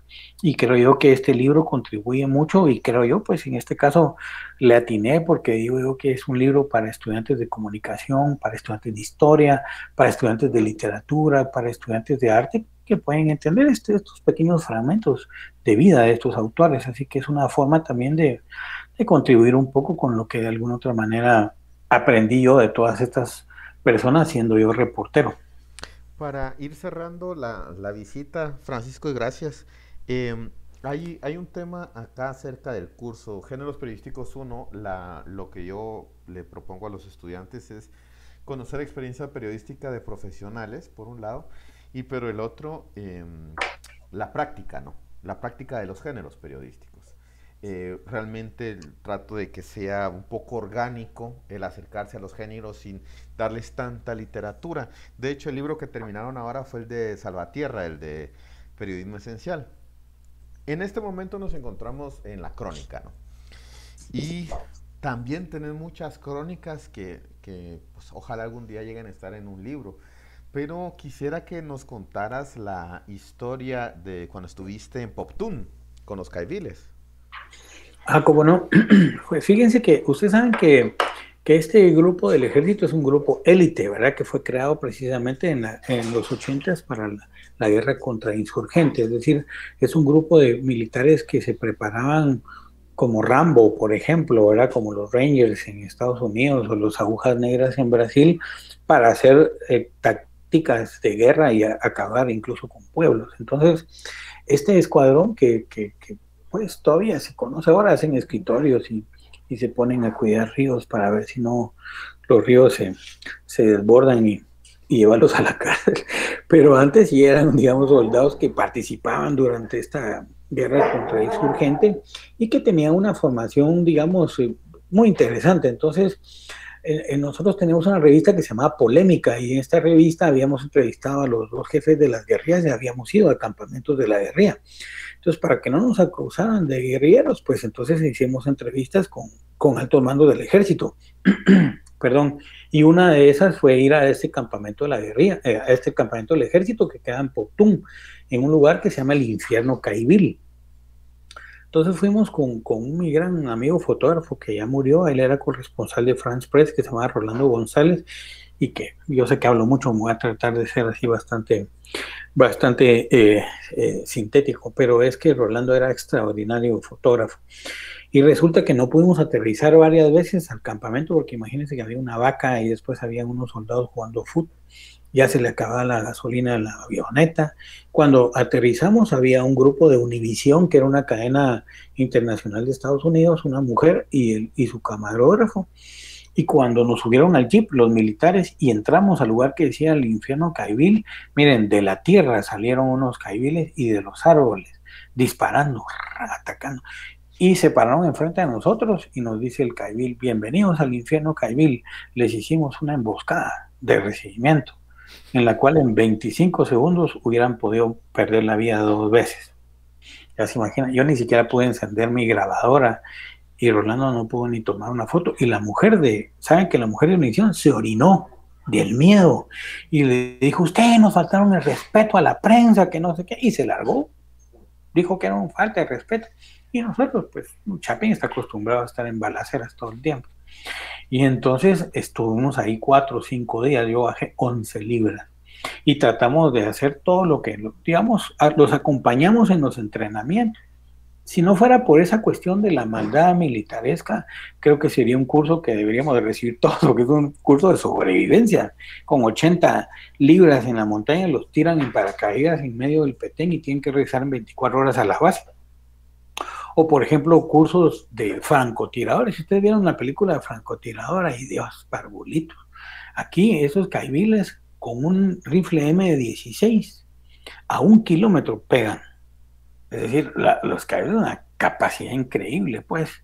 Y creo que como experiencia, digamos, a mí me ha tocado estar en ¿cómo se llama?, en ejecuciones, en penas de muerte, y la experiencia profesional es genial, la humana es terrible, porque uno por ejemplo, los caibiles, no sé si ustedes sabían que ellos se comían a los animales vivos, y tenían esa fama, y le dijimos al comandante, mire, ustedes tienen la fama de que se comen a los animales vivos, dejen sus cámaras y su grabadora y les vamos a enseñar, y nos enseñaron cómo se comían a los animales vivos, y nos explicaron por qué lo hacían. ¿Por qué lo hacían? Y una razón era porque en la selva, si cazas al animal y te lo coces y los otros ven el humo, pues te van a descubrir. Además que apoderarse de la sangre de un animal, te apoderas de su espíritu y de su valor. Bueno, tiene toda esa cuestión de lo que ocurre. Acuérdense que las guerras todas las perdemos, las guerras son terribles, pero esta fue una experiencia interesante porque todo el mundo hablaba de los caibiles, pero nadie había ido. Tengo las fotografías y la crónica, y si más adelante hay oportunidad, con mucho gusto se las comparto. Pues gracias, Francisco. Hay tantas historias de tu carrera que yo sé que me has contado, ¿no? Como la de los cazadores de jaguares en Petén, y tantas historias que podríamos hablar semanas. Sí, considero que es una pérdida que no des clases, un verdadero catedrático universitario, ¿no? Pues gracias, Francisco, por haber participado en una vez más, en el curso de Géneros Periodísticos 1. Los estudiantes leerán tus 2 libros, y a menos que no tengan alguna otra pregunta, pues tendrán que hacer un ensayo a partir de esta charla los jóvenes. Entonces, no sé, estudiantes, ¿alguien tiene alguna última pregunta? Si no, damos por cerrada la sesión. La cuenta de 3, 2, 1, pues no hay preguntas. Paco, gracias de nuevo, gracias por enseñarnos tanto. Con vos siempre se aprende. Muchas gracias, dice Mario.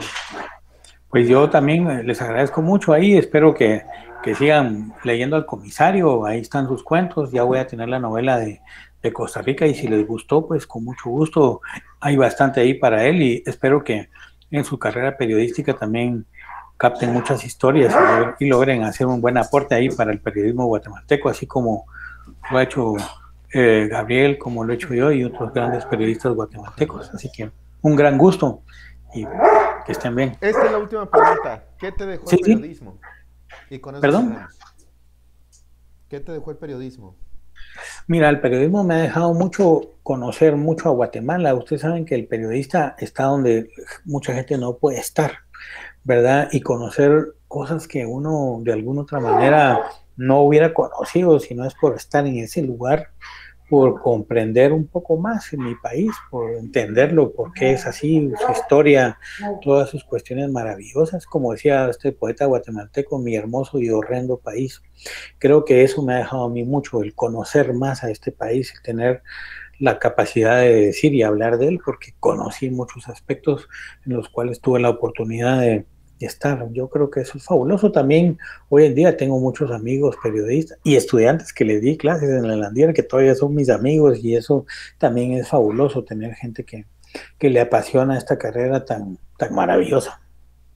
Pues gracias, Paco. Paco Méndez con ustedes, jóvenes. Gracias por haber venido a esta casa del periodismo. Y bueno, platicamos y hasta la próxima, Paco, que estés bien. Está bien, cuídense mucho, que estén bien. Buen día. Respecto a la pregunta que hacen de para cuándo es este ensayo, como sé que han estado bastante cargados en estos días, dejémoslo para dentro de 15 días. Si les parece, si alguien lo tiene antes, porque sé que cada quien tiene distintos ritmos de trabajo, pues mándelo una vez lo termine. Yo este fin de semana, como siempre, leeré sus trabajos y siempre estoy a la espera de sus observaciones, jóvenes. Así que, si no hay algo más que agregar, pueden ir en paz. Gracias. Feliz día. Feliz día. Feliz día. Vale. Gracias, feliz día.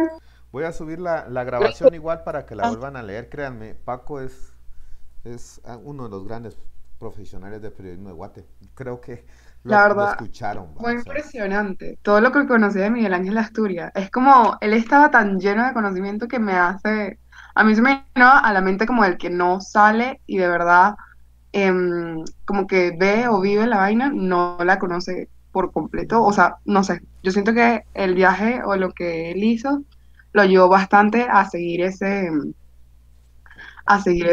pasión que por Miguel Ángel. Claro, O y sea, él mismo lo dice, arrecho. es aspiracional la manera en la que él habla, ¿no? Dan ganas de esmerarse mucho en la carrera. Pero gracias, jóvenes, por la clase de nuevo, por participar, por estar presentes. Y a la próxima pregunten más, hombre, créanme, entre se genera una conversación, va a ser más interesante, no solo yo preguntas que siempre le hago a él, que son parte del curso, ¿no? Siempre es bueno escucharlos. Pero bueno, eso es todo por hoy. Si quieren seguimos tirando casaca, pero los que quieran irse ya se pueden ir, la clase ya ha terminado. Si tienen dudas, acá estaré. Licenciado, disculpe. ¿Sí, Juanjo? Yo tengo una duda que no sé si es sobre lo que habíamos platicado. Entonces, no sé si lo puedo hacer ahorita o... Sí, te escucho. Sí, tus compañeros están invitados también, entonces. Ok. No hay secretos. Ok. Bueno, yo estuve ahorita en toda la charla. Solo que me cuesta mucho generar preguntas. Por lo general, sí, estuvo muy interesante. Sobre todo Miguel Ángel Asturias, ese libro que mencioné, Weekend en Guatemala, que son 3, me parecen también muy, muy interesantes. Bueno, pero mi pregunta era, fíjese que yo le había comentado a usted en la entrevista con este profesor de Quiché.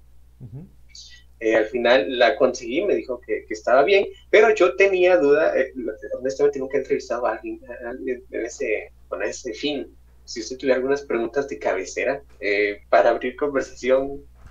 No te lo recomiendo, Juanjo, porque, o sea, sí, claro que lo tengo. De hecho, yo tenía un cuestionario de preguntas básicas que le tenés que hacer a alguien cuando no tenés que preguntar. Pero ¿por qué te digo que no lo recomiendo? Porque si, por lo que platicamos y la manera en que querés presentar tu texto, que es lo más orgánico posible, debería de ser una conversación, ¿no? Ahora, partiendo de esto, sí te puedo dar las preguntas básicas para romper el hielo. Eso lo hablamos en algún momento, lo hablaremos en la entrevista, sigamos ahí. ¿A qué me refiero con las preguntas básicas para eso? Siempre es de preguntarle a la gente su nombre completo, como que fueras policía. Su nombre completo, su edad, a qué se dedica, ¿no? Y puedes empezar con una pregunta abstracta. ¿Qué esperas de la vida? De los sueños y del dinero. Por ejemplo, las preguntas abstractas lo que hacen es que la gente se ría, que no te tome en serio o que reflexione. Pero cualquiera de estos 3 elementos que te acabo de dar hace que la gente agarre confianza. Entonces, no importa, esas 3 respuestas, a menos que sean demasiado creativas, no te van a servir para nada. Pero empezás una conversación, ¿no? ¿Qué es lo que vos necesitas? Obviamente prepararse, siempre tenés que prepararte acerca de la entrevista que querés hacer. ¿Y cómo te preparas? Informándote sobre la persona y, más importante aún, ¿qué querés dar a conocer de esta persona? A partir de ahí, ¿qué es lo que querés? ¿Qué es lo que querés que se sepa de esta persona? Y por ahí puedes partir, ¿no? Siempre es muy importante no investigar a la persona en la que vas a entrevistar si tiene si hay publicaciones anteriores, no sé en este caso, para no hacerle las mismas preguntas, ¿no? De hecho, yo pongo el caso de Paco Méndez, porque ayer cuando hablamos le conté, mira, te voy a hacer las mismas preguntas de siempre, porque necesitaba que ustedes les escucharan, ¿no?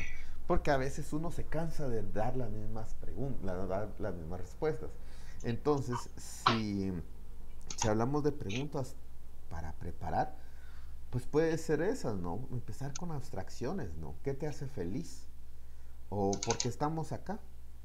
¿Cómo crees que vas a ser recordado? Ese tipo de preguntas que parecieran ser tontas y sosas, a veces obtenés muy buenas respuestas que te ayudan a empezar un texto o a cerrarlo. Y por el contrario, generas confianza. El problema en la entrevista es cuando haces, era lo que decía Francisco, ¿no? Cuando haces preguntas demasiado rebuscadas, que la pregunta dura 3 minutos para que él responda con un monosílabo. Entre más honesta una pregunta y menos explicada es mejor. Porque si no te verás como alguien pretencioso y tu entrevistado, eso es lo que va a entender, que está siendo pretencioso con él, utilizando palabras complejas. Una vez entrevisté a un comediante y él, cuando terminé la pregunta, me respondió una cosa bien extraña y me dice, va que cae mal. Y yo me quedé así como, ¿cómo así? ¿A qué te referís? Vos hablas con esas tus palabras bonitas, yo no te entiendo, entonces vos ya no me entendés. Ahí entendí eso, ¿no? Y yo no lo buscaba, ¿no? De verdad que para nada, no buscaba ser rimbombante, ¿no? Pero él lo resintió y me lo dijo, obviamente porque es comediante. Una persona que no lo es, no te lo va a hacer, no te lo va a decir, lo único que va a hacer es crear una barrera y te va a empezar a responder monosílabos y eso es lo que no querés, porque vos querés que la entrevista te den información útil para ponerla en tu texto, porque como lo acaba de decir Francisco, uno de entrevistador no tiene que figurar. O sea, a la gente no le importa el entrevista, no le importa el periodista, ni qué tan cabrona sea su pregunta. A la gente no le importa. Por ejemplo, puedes conducir las respuestas, eso sí se puede. Partamos del tema del actual, de la presidencia. Vos le puedes decir al presidente, bueno, es que el presidente es un mal ejemplo. Bueno, dejemos al presidente. Vos puedes ir con el presidente y decirle, presidente, recibimos una donación de 5,000 vacunas de Israel, 200,000 de India y ahora pierdo la cantidad de las vacunas que recibimos donadas de Rusia, ¿no? Guatemala, ¿cuál cree que es el papel de Guatemala en todo esto? ¿Solo recibir vacunas? Es una pregunta demasiado compleja y tiene demasiada carga emocional, ¿no? Pero vos lo que querés es provocar una respuesta. Vos lo que querés es que el presidente sienta la carga emocional y te responda algo, que seguramente va a ser demagogia. Y entonces al momento de transcribir, pues, al lector no le interesa tu pregunta. En tu texto vos puedes poner ¿cuál es el papel de Guatemala frente a las vacunas? Por ejemplo. Porque mientras el otro busca provocar, al lector no le interesa, miren qué cabrón, cómo lo provocó. Al lector no le interesa eso. O al menos esa es mi percepción, ¿no? No es que, por eso es que hay entrevistas, y eso ocurre mucho en diarios como El Periódico, o solía ocurrir, que ves que son preguntas de 3 párrafos y la respuesta es de 1. Yo tampoco recomiendo figurar en la entrevista, ¿no? Entonces, por eso propongo una conversación. Una conversación no necesariamente es como un ping-pong, ¿no? Pregunta, respuesta y ahí te vas. Pero porque es una conversación, no es un monólogo. No es que vos como comunicador pretendas demostrar cuán inteligente sos. Porque la gente se va a dar cuenta. Y va a decir, este quiere parecer cabrón y no lo es. Ahí perdés el lector. Perdés el respeto del lector. O al menos esa es mi percepción y eso es lo que recomiendo. No sé si respondí tu pregunta, Juan. Sí, agradezco mucho esto. De hecho, eso es lo que me había sugerido también mi papá. Que fuera más algo, es ir caminando, o incluso caminando, ¿verdad? Porque estático también suele cansar. Eh, Viendo las posibilidades que puedo tener, estaba pensando y no sé cómo denominar a esto, pero pienso empezar con una serie entrevistando personas. Por ejemplo, él, después habría pensado incluso en el PDH, incluso en Sonny Figueroa, pero que sea básicamente lo que estoy hacer entrevistas. No sé qué tan viable vaya a ser eso. No, bien, bien. Solo con Sonny Figueroa ahí hay mucha tela que cortar. Porque no sé si estás bien informado de todo lo que ocurrió más allá de su versión. Porque hay mucho... Sí, bueno, traté de indagar, pero sí habían varios puntos ahí que no concordaban con... Entre lo que él decía y lo que pasó. O sea, ahí tenés cuidado, porque él ya es un periodista y tiene más experiencia y puede buscar que vos digas lo que él quiere. Yo no lo estoy acusando de nada, pero sí sé, y yo caí en la trampa, yo compartí y realmente las cosas fueron de otra manera, ¿no? Entonces, incluso cuando yo compartí lo que había pasado, lo que él decía en sus sitios, recibí un par de llamadas, un par de regaños, ¿no? Que me recordaron, informate bien antes de opinar. Entonces, con él no te estoy diciendo no lo hagas, solo tener cuidado en cuán bien informado estés del tema, no solo de lo que él dijo, de lo que se dijo, sino lo que legalmente también pasó. Sí. De ahí sí, dale, las entrevistas me parecen muy, muy bien. Si querés, pues hablamos también de la temática de la entrevista, ¿no? Porque eso tiene mucho que ver también.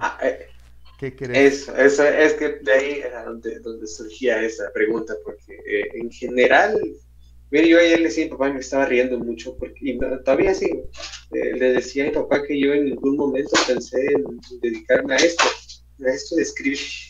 Fue lo último que me llamó la atención. Lo vio, entré queriendo radio y ahora pues esto. Entonces voy a tomar esa oportunidad que usted ofrece. Le agradezco mucho el espacio. Pero entonces sí, esto era mi punto básicamente, que por un tiempo quisiera hacer esto, entrevistar personas, contar historias básicamente. Yo creo que va más por ahí. No penses en pregunta y respuesta. Si querés, en otro momento hablamos de eso. Ahora, realizar la entrevista con las preguntas que tengas. Así veo yo si necesitas una manita sobre la guía en el tema de la entrevista. Y veamos la transcripción, cómo lo presentas, si va a ser pregunta y respuesta, o va a ser un texto corrido, o vas a hacer una crónica a partir de esta conversación. Ya vos lo entenderás, porque aquí esto suena mamada, pero el texto te habla. El texto vos mientras vas transcribiendo vas diciendo, no, esto va a sonar más por este lado, o no, quedémonos con pregunta y respuesta. El mismo texto te lo dice, ¿no? De hecho, para eso es este curso, ¿no? Para que entendas la información, cómo la querés presentar, en cuál de sus géneros periodísticos. No, comprendo. Entonces, bueno, nuevamente le agradezco mucho. Entonces yo igual le voy a comentar las preguntas que más o menos tengo allí. Y gracias. Eso. Me parece. Ok, Juan, que estés bien. Platicamos hasta igualmente, la próxima semana. Adiós. Gracias, adiós. Jorge, ¿tenías algo? ¿O te quedaste dormido y dejaste abierto el enlace? Nada, estabas escuchando. Ok. Bueno, no sé si tienes algún comentario. Si no, pues aquí quedó la clase. Ok. Pues sí, sí, es que fíjate que tengo un sitio que se llama Gonzo Gonzo. El Gonzo se llama así porque es un género periodístico. Es el último gran género periodístico eh, que se inventó. Lo inventó que yo considero uno de los padres de la comunicación, Hunter Thompson. De hecho hay una película seguramente que ya viste que se llama Fear and Loathing en Las Vegas, Miedo y Asco en Las Vegas. Eh, y él inventó este periodismo, el periodismo gonzo, el periodismo vivencial, que realmente rompe todas las reglas anteriores, no esas donde no puedes hablar en primera persona, donde todo tiene que ser ajeno a vos. El periodismo gonzo no, es hablar en primera persona, incluso provocar la noticia y contar tus propias historias. Y por eso existe este sitio. De alguna manera Juanjo se enteró de que, pues obviamente yo les puse a leer un texto del sitio, pero Juanjo se enteró de que yo invito a la gente a escribir y le interesó ser parte, ¿no? Entonces, a partir de ahí es que estamos, es que él quiere publicar, ¿no? Igual, si te interesa, pues las puertas están abiertas, ¿no? Solo en tu caso específico hay que afinar un poquito técnica de redacción, pero las puertas están abiertas si es de tu interés. A la voz nítido, de hecho, sí, por eso me quedé, me interesó bastante y dije, voy a esperar que termine el Juanjo para ver si me convenzo a Arana. Pero, va, buena onda, solo puedo escribir de lo que sea. Hay muchas, hay bastante de tela que cortar. Permíteme, solo cierro la grabación porque ya esto no le interesa a tus compañeros. Dale.